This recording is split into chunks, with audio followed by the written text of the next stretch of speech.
Let's see if my camera's working. Okay, camera's working. First of all, I was looking at Radio Wild. That's Bob's channel, and he was, well, he brought out his Zenith he had, Zenith Radio, and the thing was in perfect condition. It was museum quality. And so I remember when I was younger, my dad had a friend of his that gave us a Zenith Trans-Oceanic radio. It was a tube type, it was an old one. And my brothers and I used to listen to that thing all the time. And I've never actually even looked at the modern ones, or the ones that are solid state. So, as it turned out, it was the Zenith Royal 1000, and this is what it looks like. I already ordered the manual and it came today, and actually just yesterday I won one on the on eBay. It was one that was had come from Goodwill, and Goodwill was selling it. And it had, you know, one little minor problem was the fact this dial in the center right there, the tuning dial, there's that little chrome cover on there, and it was gone. Oh, this is the card the guy I got this from. Mike Koch, vacuum tubes, Yuba Linda, California, and buy and sell. The guy sells vacuum tubes on top of everything else. So, yeah.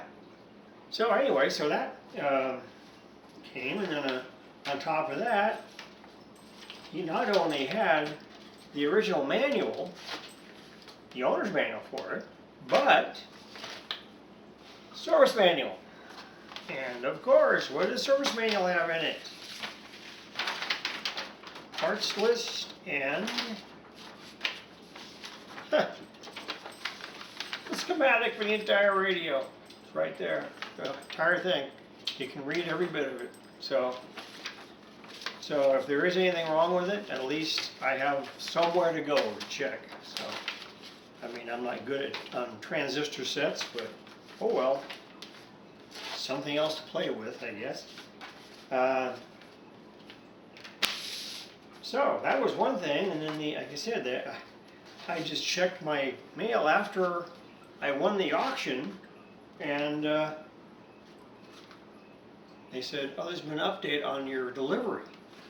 And I said, "Well, that's weird. It wasn't going to be delivered until like next week sometime." And apparently, the guy changed it to FedEx, and FedEx is going to deliver it tomorrow.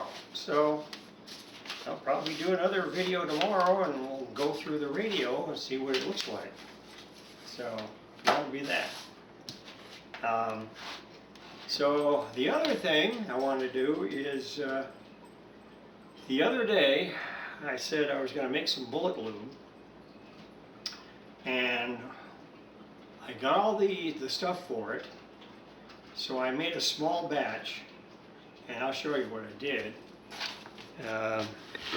Here's all the stuff I used right there.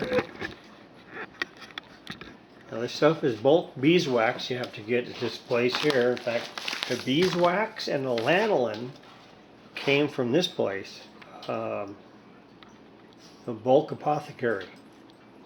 And it's not cheap stuff. I mean, altogether it came to $26 with shipping for the beeswax. And I think that's, and this is one for the lanolin. This is the cheaper one. The beeswax costs even more. The lanolin was in this. And what happens is, you have Crisco,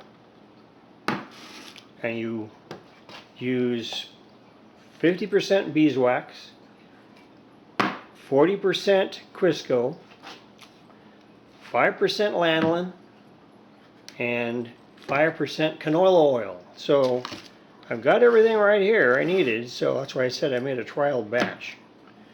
And what I've done is, actually I got them in pill bottles. I did that because it was easier, because what I can do is I can warm them up in the microwave, and then I can just dip the bullets in it. So, and I can do it as many times as I want. It's not going to change it any. So we'll demonstrate that in a minute as soon as I'm going to melt one of these in my microwave, and I'll be right back. Okay, here's what happens after you stick in the microwave. It goes from looking like that, solid, to this, the liquid. And now all you do is, see, these have grooves in them. So what you want to do is you dip it in there, just like that.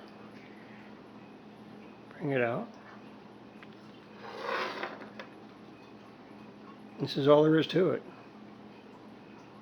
Make sure and when it cools, you'll take a look what it looks like. There's a couple of them just to be sure.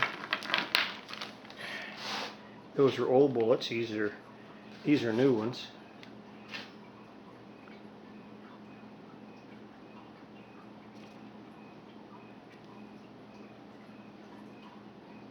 Basically, that's all there is to it. Just make sure these little rings are full.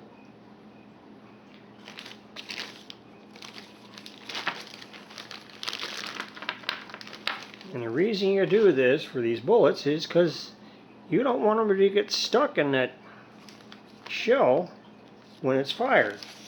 And this is the best way to do that, because of course it's going to instantly heat up when the powder goes off, and it should help the bullet just propel itself through your barrel. That's the main thing with these. That's what you want to do. So we'll do one more. And I'll put it down here. Look at that. Didn't even coat my fingers. Okay, so anyway, that's what happens with those. And actually, as you see, it takes a while for it to solidify again. Let's see what it looks like on these. Oh yeah. Little grip there, but other than that, it's all filled in. Let's see, let's back it up. Oop, back it up. We get a little closer. There we go. It fills in all those grooves, which is what you want. Right there.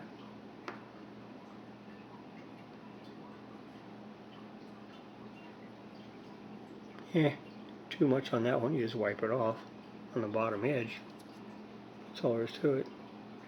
Not much to that, but it's filled everything in, which is what you want. You would normally stick this like on wax paper or something like that, but it's just for now I've stuck it there.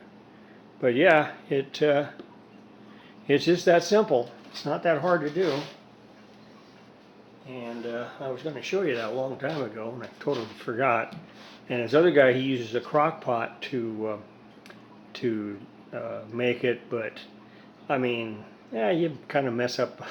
I mess up a lot to do that, so I'm just going to use, make small batches. I don't need a whole bunch of them anyway. You can see how many bullets that can coat, and it's still not even, hardly even done at all, so it'll take quite a while. So anyway, there you are.